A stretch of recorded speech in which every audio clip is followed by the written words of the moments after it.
Coach Tim Cone bumilib kay LA Tenorio. Good news sa Barangay Ginebra, bumalik na ang laro ni Scotty. Sa nakalipas nga na Manila Clasico kagabi ay Barangay Ginebra ang nakakuha ng panalo. Pero ang isa nga sa pinakakapansin-pansin sa pagkakapanalo na yan ng Barangay Ginebra ay itong si Scotty Thompson. Matatandaan nga natin na nag-struggle si Scotty nitong mga nakalipas na laro ng Barangay Ginebra. At dahil yan sa kanyang naging elbow surgery, kita naman sa kanyang galaw na medyo alanganin pa at hindi pa talaga 100% ang kanyang kumpiyansa sa paglalaro. Kung saan napakababa ng kanyang contribution sa Ginebra at nang dahil nga yan sa naging surgery sa kanyang siko. Pero kagabi, kontra Magnolia Hotshots sa nakalipas na Manila Clasico, ay nagbalik na si Scotty Thompson kung saan nagtala nga ito ng double-double performance no 24 points, 10 rebounds at 3 assists. Isang all-around performance ni Scotty na nagpapaalala kung bakit isa siya sa pinaka-importanteng player ng Barangay Ginebra. At mukhang magtutuloy-tuloy na nga yan para kay Scotty Thompson. At isang napakagandang balita niyan para sa Ginebra, lalong-lalo na kay Coach Tim Cone, dahil mas lalawak na ngayon yung kanyang option sa opensa. At ang pinakadelikado nga dito mga chong, ay mas aggressive na Scotty ang ating makikita. Dahil dati, siya yung primary playmaker ng Barangay Ginebra.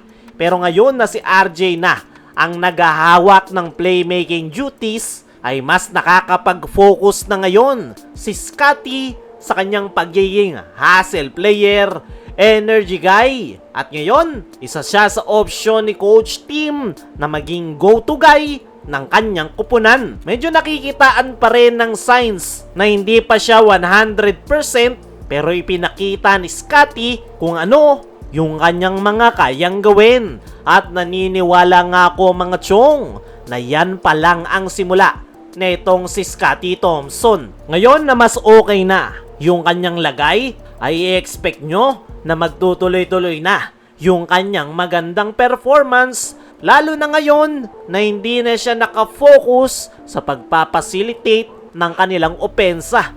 Ayon nga mismo kay Coach Tim, ay kinumpirma nito na hindi pa 100% si Scotty Thompson dahil naiilang pa nga rin daw ito sa kanyang siko. Kaya naman, nabilib daw si Coach Tim sa ipinakita ni Scotty dahil sa kabila ng hindi pa ito komportable, ay incredible performance pa rin yung ipinakita ng nasabing gwardya para tulungan ang Ginebra na makuha ang panalo kontra Magnolia Hotshots. Naniniwala ko mga chong na tama lang yung timing ng pagbabalik ng laro ni Scotty Thompson. Nasa kalagitnaan na nga tayo ng elimination round at pwedeng gamitin niya ni Scotty para makabuelo at pagpasok ng playoffs ay doon na siya totodo at doon natin makikita yung tunay na laro netong si Scotty Thompson. Sa ngayon ay mukhang pasilip pa lang yan sa mga pwedeng gawin ni Scotty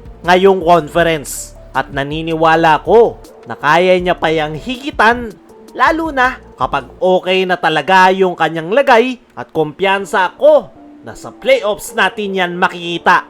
Kaya mga chong, ano ang masasabi nyo na bumalik na ang laro na itong si Scotty?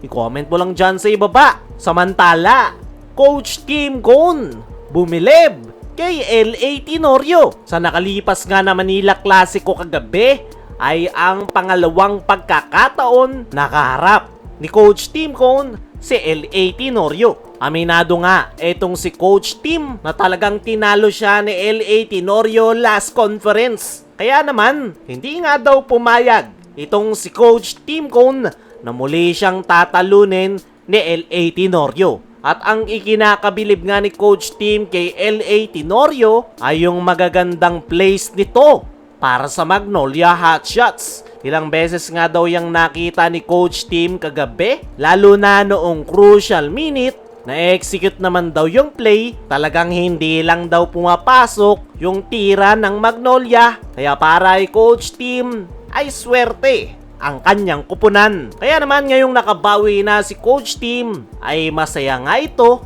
lalo na't aangat sila sa team standings. Kaya mga chong, ano ang masasabi nyo sa sinabi niyan ni Coach Tim Cone kay LA Tenorio? Ano rin yung masasabi nyo na bumalik na ang dating laro ni Scotty? I-comment mo lang dyan sa ibaba.